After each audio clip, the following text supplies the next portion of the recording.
زندہ بلند اور لاکھوں بارانی لاکھوں خصوصاً خیرات سادات کے تمام قدیم اور نوجوان سامعین آپ سے مولا کے صدقے میں اسی طرح عزیزانی رکھتے رہیں سب کو اللہ خوش رکھے اور آباد رکھے عرصے کے بعد پہلے سردار کی آیا ہوں جانے پہچانے کے بعد ہے چیتن کو پہلی بار آیا ہوں لیکن پہلے عشرے میں آتا رہا ہوں عشرہ ثانی بھی پڑھتا رہا ہوں جلوس کی آمد ہے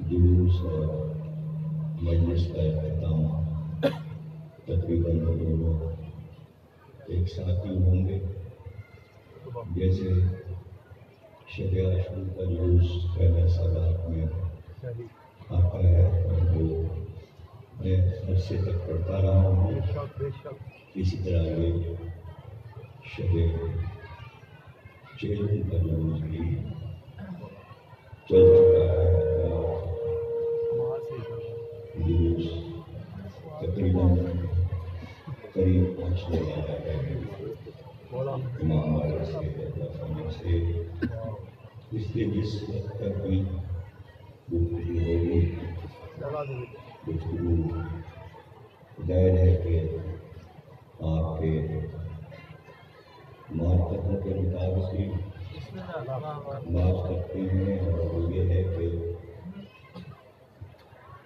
انسان کی ہدایت کے لیے پروردگار عالم نے دو راستے مقرر کیے تھے ایک راستہ یہ تھا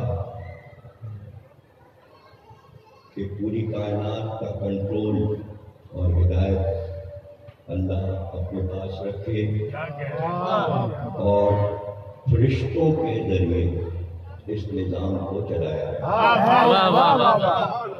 جیسے کہ فرشتوں کے ذریعے ہی پورا نظام چل رہا ہے اللہ کائنات کو کنٹرول کر رہا ہے اور فرشتے اس کے حکم پر پوری کائنات کے ہر کام کو جو جس کے حصے ہے وہ اپنا اپنا کام کیے جاتا ہے اب اس عرض کے لیے اس زمین کے لیے جس کو آپ دنیا کہتے ہیں جس میں آپ رہتے ہیں اس کے لیے اللہ نے اپنے امر سے ارادہ کیا کہ یہاں انسان کو بھیجا جائے جنت میں پیدا کیا جائے اور بھیجا جائے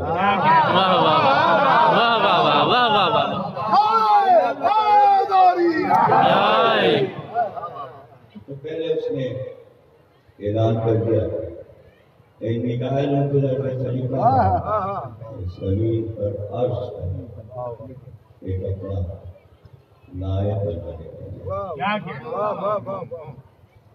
اور اس کے بعد آپ کو معلوم ہے کہ کیسے اتارے گئے زمین پر اب جو لوگ کہتے ہیں آدم جنت سے نکالے گئے تو وہ اس آیت کو غور سے نہیں پڑھتے کہ ہم تو زمین پہ اس کو بنانے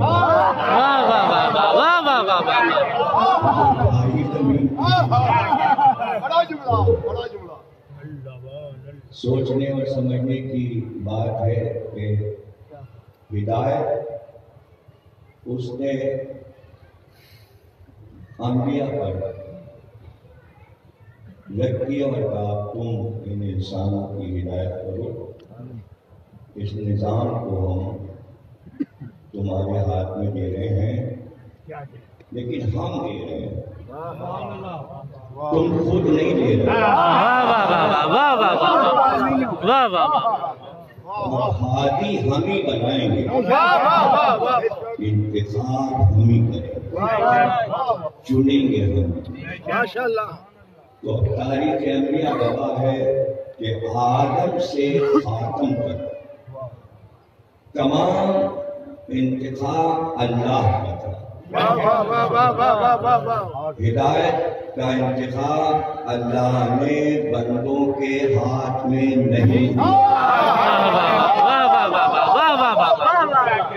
اس لیے کہ اللہ چاہتا یہ تھا کہ انسانوں کی ہدایت جو کرے وہ معصوم ہو اور بے خطا ہو۔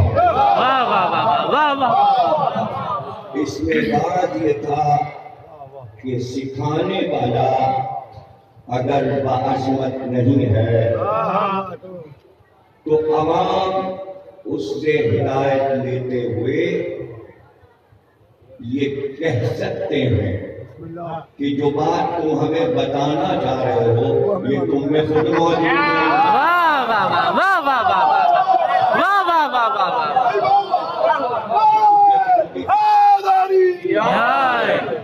تو تم ہمیں کیا بتا؟ اس لیے اللہ نے فیصلہ کیا جیسے فرشتے جو کائنات میں انتظام کر رہے ہیں، روحانی دنیا میں جو ہمیں نظر نہیں آتا، جو کچھ غیب میں ہو رہا، اللہ کی دنیا غیب میں چل رہی ہے۔ ظاہر تو کچھ اتنا ہے نا ہمارے سامنے کہ سورج نکلا ڈوب گیا، بس یہ اتنا ہی ظاہر ہے۔ یہ تک نہیں دیکھ پا رہا ہے کہ دنیا خون کیسے رہی۔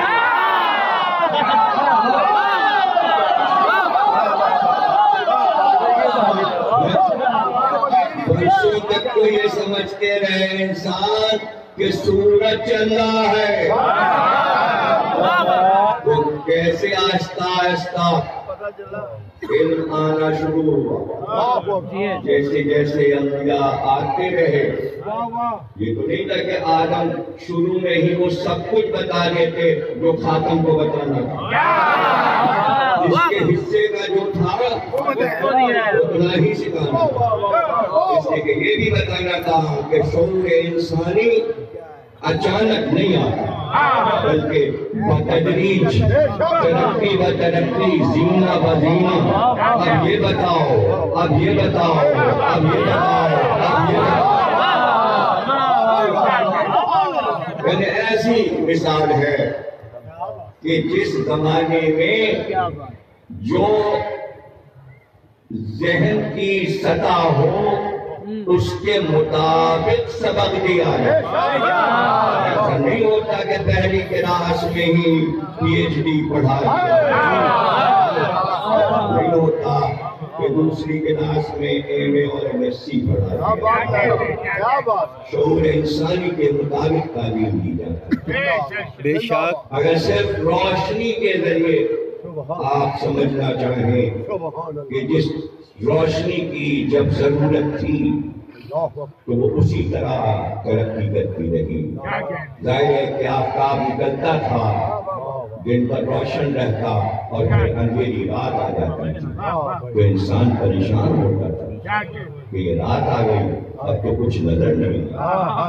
تو ذہن انسانی نے پہلی بار پتھر سے پتھر کو لگا، چنگاری نکلی، اس چنگاری سے دیکھ کر وہ حیران۔ بچوں کو پڑھاتے ہیں یہ تو تصویر میں دکھاتے ہیں کہ جب اس نے چنگاری دیکھی تو وہ حیران۔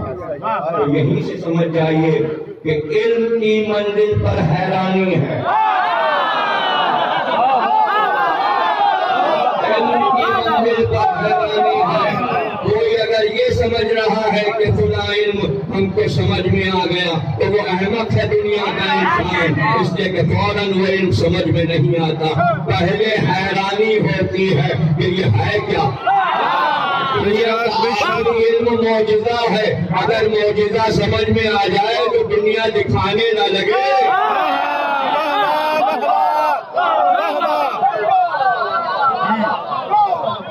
وہ علم انسانوں کو نہیں آتا، وہ اللہ ہی کے پاس ہے۔ چنگاری نہیں کی، پھر اس کے بعد اس کو محفوظ کیا انسان نے، پھر چربی ایجاد کی، پھر غاروں میں چراغ لگے، پھر مٹی کے چراغ لگے، اس دور میں وہی ضرورت تھی، سبحان اللہ، وہی ضرورت تھی۔ پھر اس کے بعد اور آگے بڑھے، روشنیوں کے لیے اور انتظام ہوا، بادشاہوں کا دور آیا تو بڑے بڑی تنزیلیں میں، پھر اور دور آیا، کچھ ایسی گیسز مل گئی کہ ان کو پانی میں بھگو کر لیمپ میں رکھنے چونے کی جیسی گیسز مل گئی، اس کو پانی میں رکھ کے گیس بنتی، اس سے چلا۔ پھر تیل ایجاد ہوا، مٹی کے تیل کے پھر اسی سے لالٹین بنائی، پھر لالٹین کی ضرورت تھی تو لالٹین ہی چلی۔ اس وقت تک انسان یہ بھی سوچ رہا تھا کہ اس کے آگے بھی کچھ ہے۔ مٹی کے تیل کے بعد پٹرول ایجاد ہوا تو گیس آ گئی، پیٹرو گیس، مینٹل لگا کے گیس کی روشنی کچھ اور آگے بڑھتی، لوگ اپنے گھروں میں اس کو جلانے لگے۔ پھر اس کے بعد بلب ایجاد ہوا اور بجلی کی دریافت ہوئی، تاروں پہ بجلی دوڑنے لگی، بلب روشن ہونے لگے، دیکھتے ہی دیکھتے شہروں کی شاہراہیں روشن ہو گئی، گھروں کی روشنیاں باہر تک پھیلنے لگی، شہر کی روشنیاں آسمان تک جانے لگی، چھوٹے چھوٹے بلب بنے تھے اور بڑا بلب بنا، خبر آئی اور بڑا بلب بنا، وولٹیج بڑھتا جا رہا، 1000 پاور کا بلب جا رہا، پورے پورے کانٹے بن گئے، میلوں تک روشنی جا رہی، روشنیاں بڑھتی گئی، ایجاد ہوتی گئی، شعور انسانی بڑھتا گیا۔ لیکن یہ رات کے لیے تھا نا،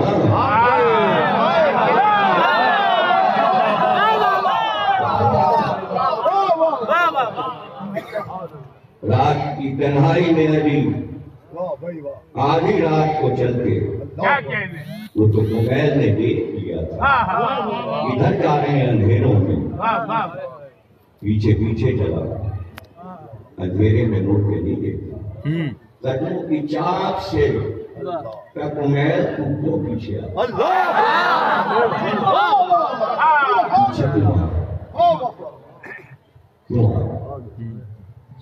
کیا دیکھنے کے لیے کہ آپ اتنی راتوں کو جنگل میں کیوں جاتے ہیں؟ مڑے یہ دونوں فصلوں کے درمیان علم کا سمندر جوش مارا،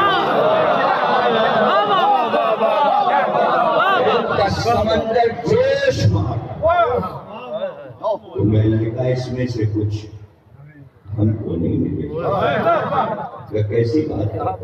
محفل میں جب پانی کا جام آتا ہے تو اپنوں ہی پہ تو چلا،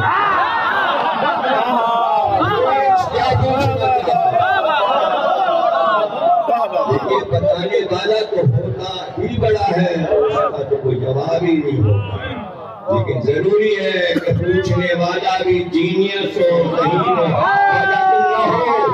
ایسا نہ ہو کہ یہ پوچھے کہ میرے سر پہ بال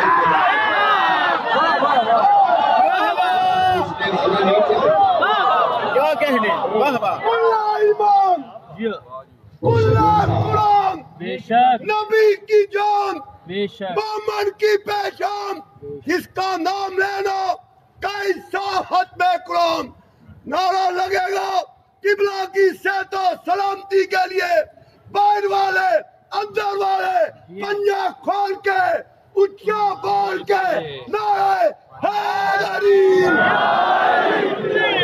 مولا حقیقت کیا ہے؟ حقیقت کیا ہے؟ زندہ باد زندہ باد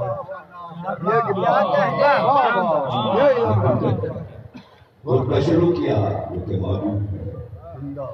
آپ نے کہا وہ نور ہے، نور کی ہیکلیں جب پھوٹتی ہیں تو جہاں میں گرنے جاتی ہیں اور پھر دیکھتے ہی دیکھتے وہ نور کا آفتاب روشن ہوگا. سنا دیا میں نے خود امید ہے فرماتے ہیں کہ یوں آفتاب روشن ہوگا. اے کمیل چراغ بجھا دو، آفتاب روشن ہوگا. آفتاب کی روشنی ہونے کے بعد جو اپنے گھر کے چراغوں کو جلائے رکھے اس سے بڑا احمق کوئی نہیں ہے. علی بتا رہے تھے کہ جب چراغ مدھم دیے جو رات کو جلتے ہیں، کون ہے ایسا جو آفتاب کے طلوع پر روشنیاں نہیں بجھاتے؟ تو اعتراض کر دیتے ہیں سورج نکل آیا، سڑک کی بتیاں تو نہیں، یہ بد دن میں جل رہے ہیں. اعتراض کر دیتے ہیں لوگ. اس کے معنی آفتاب آ گیا.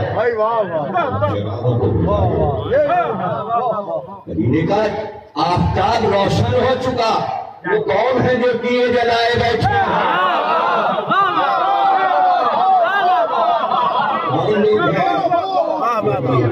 کیا کہنے تو جب جس چیز کی ضرورت تھی ویسا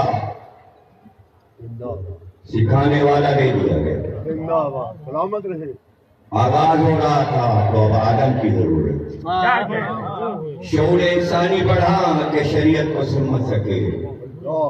تو شیش ہو، انوش ہو، الفشد ہو، متشلد، اور بڑھتے بڑھتے حضرت نوح پہلے شارع آ گئے.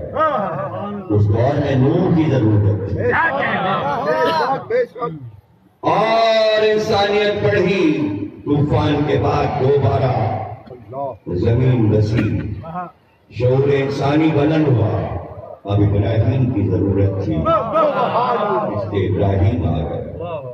انسانیت اور بڑھی تو اب ایک سلسلہ قائم کر دیا گیا ہدایت کا کہ اسحاق آئے، پھر ان کے بیٹے یعقوب آئے، پھر ان کے بیٹے یوسف آئے، اور اس طرح ایوب آئے، داؤد و سلیمان آئے. پھر اور ترقی ہوئی، قوم بڑی ہو گئی. موسیٰ آ گئے تو دور پہ باتیں ہونے لگی. بڑھتے بڑھتے انبیاء بنی اسرائیل آتے رہے، یہاں تک کہ عیسیٰ کی ضرورت تھی اور اب عیسیٰ آئے. اور پھر شعور انسانی کو عیسیٰ بڑھا کر چل دیے آسمان پر. یعنی انسانیت کا دماغ اب آسمان کی طرف جا رہا ہے.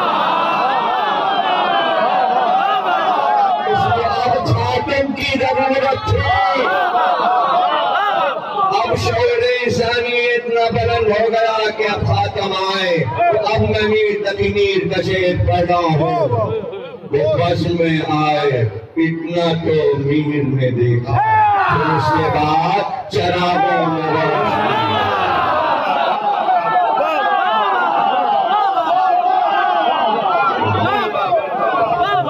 کیا کہنے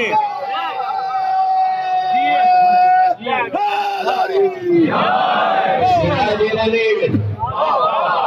اس پیارے خطاب سے اللہ نے مخاطب کیا.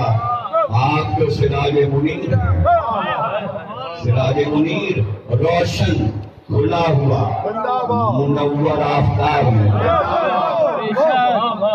آفتاب رسالت طلوع ہوا.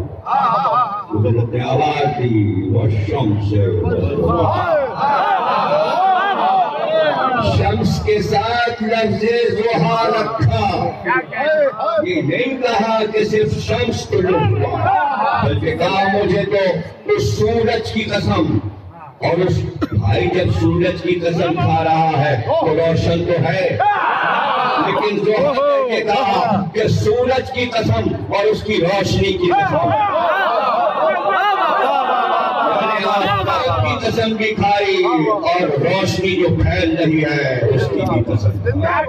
پھر کہا والقمر اذا تلاہا، کافی تک کہتا چاند کی قسم، لیکن یہ کہا اس چاند کی قسم، اس روشن چاند کی قسم جو آفتاب کے پیچھے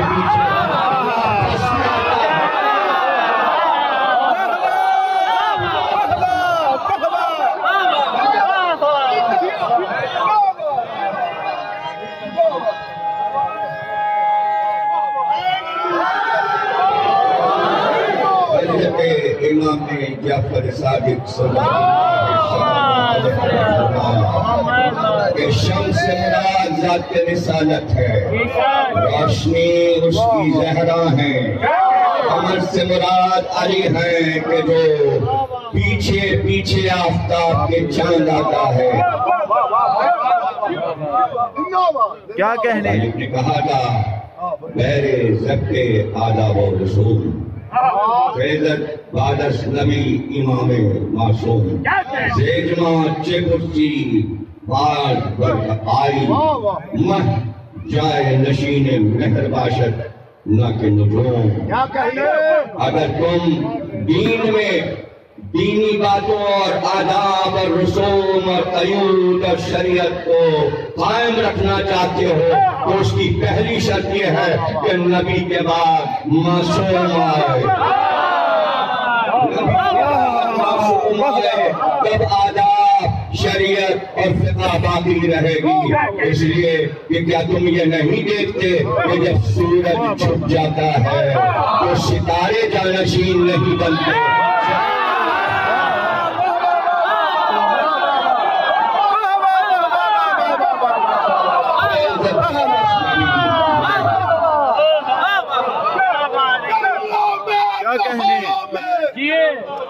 قرآن کے 30 پاروں میں، دریا کے 7 کناروں میں ایسا نعرہ لگے عرش والے علی بھی سنے، نجف والا علی بھی سنے، بلاتی نعرہ آئے گا اور یہ نعرہ مکسر کی موت ہوگا۔ نعرہ حیدری۔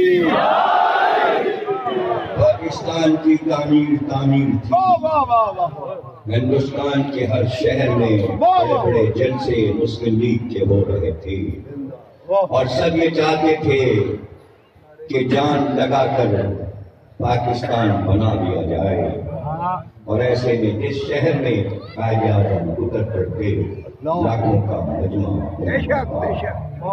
بات پاکستان کی تھی لیکن منزل ایک ایسی آ گئی کہ جہاں آئین پاکستان پر گفتگو لکھنؤ کے کیسر باغ کے اس محل میں جہاں قائد اعظم زیادہ رہے تھے، راجہ صاحب محمود آباد کے پاس رہے تھے، اس لیے کہ راجہ صاحب ان کو چچا کہتے تھے۔ ان کی دوستی مہاراجہ محمود آباد سے تھی اور یہ دونوں بیٹے مہاراجہ کے بڑے بھائی اور چھوٹے بھائی تھے۔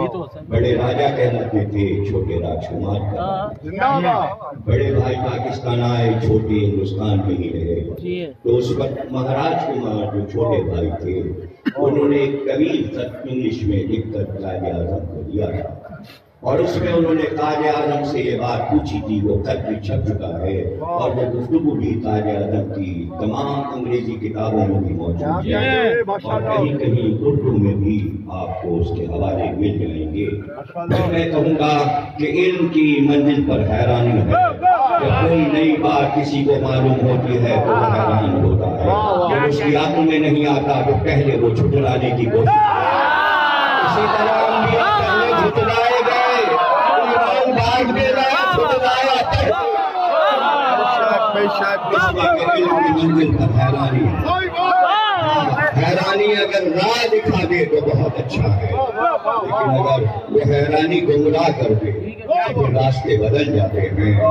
تو اس میں انہوں نے پوچھا تھا کہ دیکھیے اسلام میں بہت سے فرقے ہیں اور سب کے عقائد الگ الگ ہیں، خط میں پوچھا گیا تھا، لیکن آپ کے علم میں ہے کہ ہم علی کے چاہنے والے، عزاداری کرنے والے، ہم شیعہ اثنا عشری ہیں، یہ بتائیے کہ ہم اہل بیت کو مانتے ہیں اور ان کے کہنے پر چلتے ہیں اور انہی کے فضائل پڑھتے ہیں، پاکستان میں کیا مقام ہوگا یہ سمجھا لیجیے، اس لیے کہ جب فرقوں کا ٹکراؤ وہاں ہوگا تو ہم اپنے عقائد جو پڑھتے ہیں اس پر مسلمان اعتراض کریں گے، تو پھر ہم کیسے وہاں جئیں گے اور ہم اپنی بات کیسے کہیں گے؟ اس لیے کہ ہم اپنے بچوں کو اپنے ہی عقائد پڑھائیں گے، اس میں تبدیلی نہیں کریں گے۔ تو قائد اعظم نے کہا تھا کہ 4 دیواری میں آپ اپنے بچوں کو اپنے عقائد بتائیے گا، اس میں حکومت بالکل نہیں بولے گی۔ اور جیسے آپ جلوس نکالتے ہیں یہاں ہندوستان میں، پاکستان میں بھی اسی طرح امام حسین کے جلوس تاجی اور علم کے برآمد ہوں گے، اس پر کبھی بھی پابندی حکومت نہیں لگائے گی۔ اور ایک قائد اعظم کی باتوں کی لاج تو رکھی کے بعد ایماندارے بنا کر دیواریں اٹھا لیں کہ 4 دیواری میں ہمیں اپنے بچوں کو اپنے عقائد بنانے ہیں۔ اب دیوار کے باہر جو لوگ ہیں وہ ہماری باتوں پر اعتراض کیوں کرتے ہیں؟ یہ جو فیس بک بندر کے ہاتھ ناریل لگا ہے،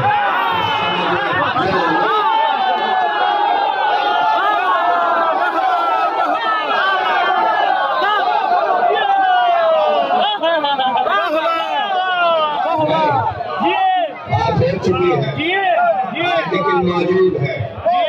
آپ جائیے پڑھیے اور بڑے بڑے گانے شوروں سے پوچھئے تو معاملات پتہ چلیں گے۔ یہ طے ہے کہ 4 دیواری میں ہے، ہم وہی پڑھیں گے اپنے چہتہ معصومین کے حالات جو ہمارے ہاں 1400 برس سے لکھے جا چکے ہیں۔ ہم اس میں تبدیلی نہیں کریں گے، تبدیلی نہیں کریں گے، ہم معجزہ پڑھنا نہیں چھوڑیں گے۔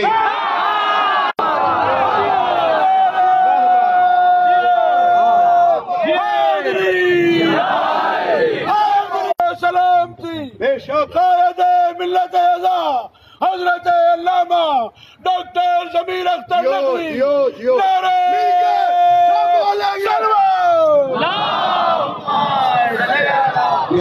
اختلافی گفتگو نہ میں کرتا ہوں، کبھی نہ مجھے پسند ہے، تاکہ ہر ایک میری بات کو آسان لفظوں میں سمجھ سکے۔ اس لیے کہ سمجھا بھیجوں گا میں، وہی ہدایت کریں گے۔ یہ سارے سوالات ہمارے معصومین سے ہوئے ہیں اور ہم ہی بتا سکتے ہیں، ہر ایک نہیں بتا سکتا۔ پوچھا گیا تھا کہ فرشتوں کو کیوں نہیں نبی بنا کر اللہ نے بھیج دیا؟ تو معصوم نے جواب دیا، امام نے جواب دیا کہ مانوس نہ ہوتے انسان اور خوفزدہ ہو جاتے ان کی شکلیں دیکھ کر، اس لیے ضروری تھا کہ انسانی شکل میں انبیاء کو بھیجا جائے، وہ ہو وہاں کے نور، لیکن انسانوں کو وہ انسان نظر آئے، حالانکہ وہ تمہاری شکل کے نہیں ہیں۔ بہت سے لوگ کہہ دیتے ہیں کہ صاحب نبی ہمارے جیسے، نبی ہمارے جیسے، چلیے مان لیا نبی ہمارے جیسے، لیکن اس کا پلٹ کہوں، لیکن تم نبی جیسے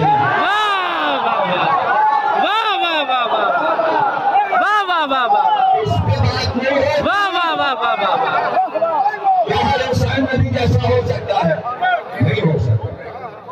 یہ بھی تو بتاؤ، اگر انسانی شکل میں بھیجا گیا تو تم آدم تو نہیں ہو سکتے، تم نوح تو نہیں ہو سکتے، تم ابراہیم تو نہیں ہو سکتے، تو کیوں نہیں ہو سکتے بھائی؟ تو وجہ تو قرآن بیان کرے نا، قرآن بتائے۔ دیکھیے حکومت کا نظام کسی بھی ملک کا ہو ایک ہی طریقہ ہوتا ہے، اس لیے انگریزوں کا دیا نظام چل رہا ہے پوری دنیا میں، کہیں سے تبدیلی نہیں ہوئی۔ جب سے وہ پوری دنیا پر حاکم ہوئے تھے تو اپنا نظام چھوڑ کر چلے گئے۔